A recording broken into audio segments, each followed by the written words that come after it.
வணக்கம். இன்றைக்கி நம்ம பார்க்க போகிறது 6ஆம் வகுப்பில் சிறகின் ஓசை முதல் பருவத்தில். இப்போது மனிதர்கள் பொருள் தேடுவதற்காக வேறு ஊர்களுக்கு செல்கிறாங்க. சிலர் திரும்புகிறாங்க, சிலர் அங்கேயே தங்குகிறார்கள். இப்போ மனிதர்களுக்கு போல தான் பறவைகளும் அது ரெஸ்ட் எடுக்கிறதுக்கு வெளிநாடுகளுக்கு செல்லுது, ஒரு சீசனுக்கு போகுது.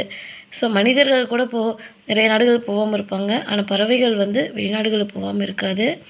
பல நீர்நிலைகள், அப்புறம் நிறையா மலைகள், இது எல்லாத்துலேயுமே பறவைகள் சுற்றுலா போகிற மாதிரி போகும். இப்போது மனிதர்கள் வெளியூருக்கு சென்று தம் சொந்த ஊருக்கு திரும்புவதை நம்ம பார்த்துருப்போம். அதே போல் தான் பறவைகளும் வெளிநாடுக்கு சென்று எப்படி திரும்புதுங்கிறத பார்க்கலாம் வாங்க. பறவைகள் கண்டம் விட்டு கண்டம் பறகுது. அது பெருங்கடலையும் மலைகளையும் கடந்து போகுது. குறிப்பிட்ட காலத்திற்கு பிறகு புறப்பட்ட இடத்துக்கே சேருது. அதாவது ஒரு குறிப்பிட்ட காலம் ரெஸ்ட் எடுத்துகிட்டு திரும்ப அதனுடைய சொந்த இடத்துக்கே வந்துடுது. இது என்னென்னா வலசை போதல் அப்படின்னு சொல்கிறோம். பேர்ட் மைக்ரேஷன் அப்படிம்போம். நீர்வாழ் பறவைகள் தான் பெரும்பாலும் வலசை போகின்றன. ஃபார் எக்ஸாம்பிள் தமிழ்நாட்டில் வேடந்தாங்கல். ஸோ அந்த ஊரில் பார்த்தோம் அப்படின்னா அந்த வலசை வரக்கூடிய பறவைகளை டிஸ்டர்ப் பண்ணக்கூடாதுன்னு தீபாவளி கொண்டாடுறதில்ல. மேலே சத்தம், ஒரு விசேஷம் வந்தால் மேலே சத்தம் எதுவுமே வைக்கிறதில்ல. அந்த மாதிரி நிறைய இருக்குது. விருந்தாளிகளுக்கு தகுந்த மாதிரி நம்மளும் இருப்போம்னு சொல்லிட்டு இருக்காங்க. இப்போ உணவு, இருப்பிடம், தட்பவெப்பநிலை மாற்றம், இனப்பெருக்கம் இவற்றிற்காக பறவைகள் இடம்பெறுது. நிலவு, விண்மீன், புவியீர்ப்பு புலம் இதை அடிப்படையாக கொண்டு தான் பறவைகள் இடம்பெயருது. சாதாரணமாக இடம்பெயர்ந்துடாது. அதனுடைய தேக ஆரோக்கியத்துக்கும் அந்த சுற்றுப்புற சூழலுக்கும் எது செட் ஆகுதோ அதுக்கு தகுந்த மாதிரி தான் இடம்பெயருது.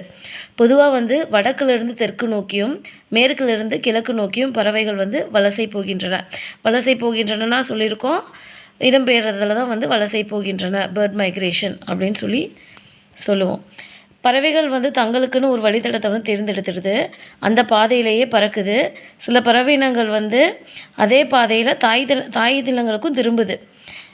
சில பறவையினங்கள் போவதற்கு வருவதற்கு இருவேறு பாதைகளை பயன்படுது. ஒரு வழியில் போனால் அதே வழியில் திரும்ப வராது, வேறு ஒரு வழியில் தான் வரும்.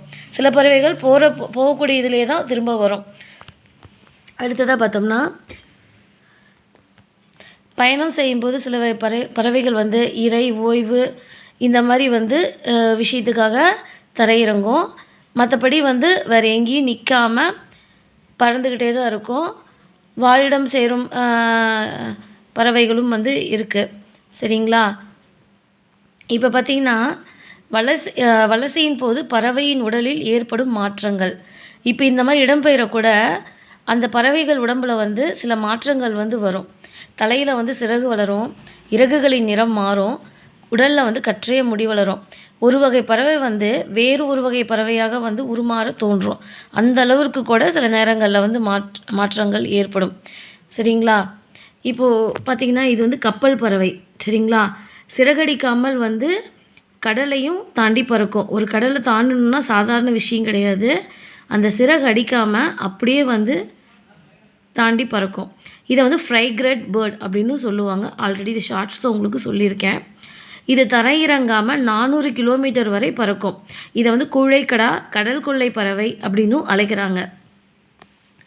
இப்போது தமிழ்நாட்டிற்கும் வெளிநாட்டுக்கும் பறவைகள் வலசை வருவதை இலக்கியங்களில் கூட செய்திகள் இருக்குது. ஏறத்தாழ 1500 ஆண்டுகளுக்கு முன்பு வாழ்ந்த சத்திமுத்த புலவர் நாராய் நாராய் செங்கால் நாராய் என்னும் பாடலை எழுதியிருக்காரு. அந்த பாடலில் பார்த்தோம்னா, தென் திசை குமரி ஆடி வடதிசைக்கு ஏகுவீராயின் அப்படின்னு சொல்லி அடிகள் இருக்குது. ஸோ அதில் பறவைகள் வலசை வந்த செய்தியை குறிப்பிடுறாங்க. இப்போது யூரோப்பிலிருந்து தமிழ்நாட்டிற்கு செங்கால் நாரைகள் வருவது இப்போவும் ஆய்வில் உறுதிப்படுத்திருக்காங்க. இப்போ வெளிநாட்டு பறவைகளுக்கும் புகலிடமாக தமிழ்நாடு திகழுது. இப்போது வெகுவாக அழிந்து வரக்கூடிய பறவை இனங்கள் உங்களுக்கு என்னன்னு தெரியுமா? சிட்டுக்குருவி. சரிங்களா? இப்போது சிட்டுக்குருவி அறிவியலினுடைய வளர்ச்சி அதிகமாக நாம் இயற்கையாக இருக்கக்கூடிய பறவைகள் எல்லாத்தையும் நம்ம இழந்துக்கிட்டே வரோம்.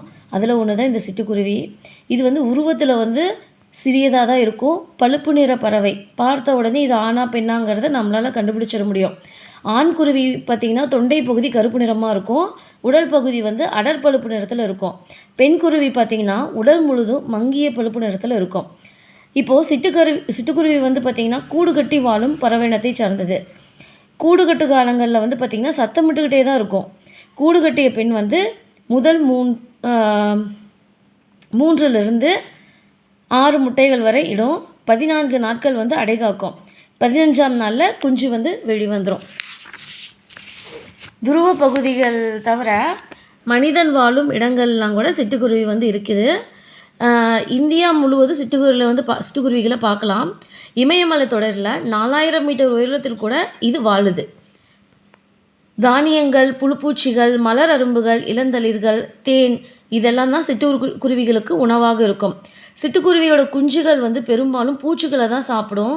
அதனால தான் தாய்க்குருவி வந்து புழுப்பூச்சிகளை வந்து பிடித்து குஞ்சுகளுக்கு ஊட்டிவிடும். சிட்டுக்குருவியின் வாழ்நாள் பார்த்தீங்க அப்படின்னா 10 முதல் 16 ஆண்டுகள் ஆகும். சிட்டுக்குருவி வந்து உருவத்தில் சின்னது, ஆனால் வேகமாக பறக்கும். அதனால தான் வேகமாக எங்கேயாவது போகிறவங்கள பார்த்து என்னன்னு சொல்லுவோம், சிட்டா பறந்துட்டான் அப்படின்னு சொல்லி நம்ம சொல்லுவோம். இந்த சிட்டுக்குருவிகள் வந்து அழிவதற்கு என்னென்ன காரணங்கள் பார்த்தோம்னா, மனிதர்கள் வந்து விவசாயத்திற்கு பூச்சிக்கொல்லிகளை பயன்படுத்துறதுனால குருவி குஞ்சுகளுக்கு தேவையான புழுப்பூச்சிகள் வந்து கிடைக்கிறதில்ல. நவீன கட்டடங்கள் இருக்கிறதுனால கூடு கட்டி மரங்கள் அழித்தாங்க. பறவைகள் இனங்கள் கொஞ்சம் கொஞ்சமாக அழிய ஆரம்பிச்சிச்சு. கூடு கட்டுறதுக்கான வாழ்வாதாரம் எதுவும் இல்லாமல் போயிடுச்சு. இன்னொன்று செல்ஃபோன் டவர்ஸ்னு வரக்கூடிய அந்த ரேடியேஷன்ஸ் இதெல்லாமே பார்த்திங்கன்னா குருவிகள் வாழறதுக்கு ஏற்புடையதாக இல்லை. தற்காலத்தில் வந்து பார்த்தோம்னா தாவர வேலிகளுக்கு மாற்றாக செயற்கை வேலிகள் அமைத்திருக்காங்க. இதனால் வந்து அப்போது வந்து தாவர வேலி போடக்குள்ள அந்த தாவர வேலியில் வந்து அது கூடு கட்டும். செயற்கை வேலியில் போடக்குள்ள அதுக்கு கூடு கட்டுறதுக்கு தகுந்த இடமாகவும் அதுக்கு இல்லை, வாழக்கூடிய இடமாகவும் இல்லை. நிறைய பார்த்திங்கன்னா செயற்கை வேலியில் கரண்ட் ஷாக்ஸ் கொடுக்குறாங்க. இன்னொன்று ப்ளைனாக வந்து அந்த முள் கம்பி மாதிரி கொடுக்கறதுனால அதால் வந்து அங்கே கட்ட முடியறதில்ல. சிட்டுக்குருவிகள் வந்து ஓய்வெடுக்கும் புதர் செடிகளும் இல்லை. இப்போது உணவுக்கும் இருப்பிடத்துக்கும் சிட்டுக்குருவிகளுடன் மற்ற பறவைகள் வந்து போட்டியிடுது. இப்போ அடுத்து பார்த்தோம் அப்படின்னம்னா பறவையினங்கள் காப்பாற்றுறதுக்காக நாம் செய்ய வேண்டியது என்னென்ன பண்ணணும் அப்படின்னா, அரசு இந்த மாதிரி மரங்கள்லாம் வந்து நாம் நடணும். அதேமாரி அவரை, புடலை போன்ற கொடிகளையும் வளர்க்கணும். நம்ம மண்ணுக்கேற்ற பிற வகை உள்ளூர் தாவரங்களையும் வளர்க்கணும். தோட்டங்களிலும் வயல்களிலும் செயற்கை உரங்கள், பூச்சி மருந்தி கொள்ளுகள் ஆகியவற்றை தெளிப்பதை தவிர்க்க வேண்டும். மொத்தத்தில் இயற்கையாக விவசாயம் பண்ணணும். இயற்கை செடிகளை நாம் நட்டு வளர்க்கணும். இப்போது இதனுடைய சிறப்புகள், பறவைகளுடைய சிறப்புகளை பற்றி பார்த்தோன்னா, பாரதியார் வந்து தான் வீட்டில் சமைப்பதற்கு அவ்வளோ கஷ்டத்துலேயும் கொஞ்சோண்டு அரிசி வச்சுருப்பாங்களாம். பாரதியாருடைய மனைவி செல்லம்மா அவர்கள். ஆனால் அதையும் வந்து அந்த குருவிகளுக்கும் போட்டுட்டு காக்கை குருவி எங்கள் ஜாதின்னு சொல்லி பாடிட்டு பட்னியாக இருந்தாராமா. பாட்டு ஒன்றே பசி தீர்த்தது பாரதியாருக்கு. அடுத்ததாக வந்து மனிதன் இல்லாத உலகத்தில் பறவைகள் வந்து வாழ முடியும். ஆனால் பறவைகள் இல்லாத உலகத்தில் மனிதனால் வாழவே முடியாது. இது யார் சொல்லியிருக்காங்க அப்படின்னா சலீம் அலி. இவர் யாருன்னா பறவையியல் ஆய்வாளர். இப்போது சலீம் அலி அப்படிங்கிறவர் பார்த்திங்கன்னா இவர் தான் வந்து இந்தியாவின் பறவை மனிதர் அப்படின்னு சொல்லியிருக்காங்க. இது ஆல்ரெடி நம்ம ஷார்ட்ஸ்லேயே பார்த்துருக்கோம். இன்றைக்கி வந்து பறவையியல் ஆய்வாளர்கள் நிறைய பேர் இருந்திருக்காங்க. இவங்க எல்லாத்துக்குமே வந்து முன்னோடி யாருன்னா டாக்டர் சலீம் அலி தான். தன் வாழ்நாள் முழுவதையுமே பறவைகளை பற்றி ஆராய்ச்சி செய்வதிலையும் அவற்றை படம் பிடிப்பதிலையும் ஈடுபட்டார். அவரை வந்து இந்தியாவின் பறவை மனிதர்னு சொல்கிறோம்.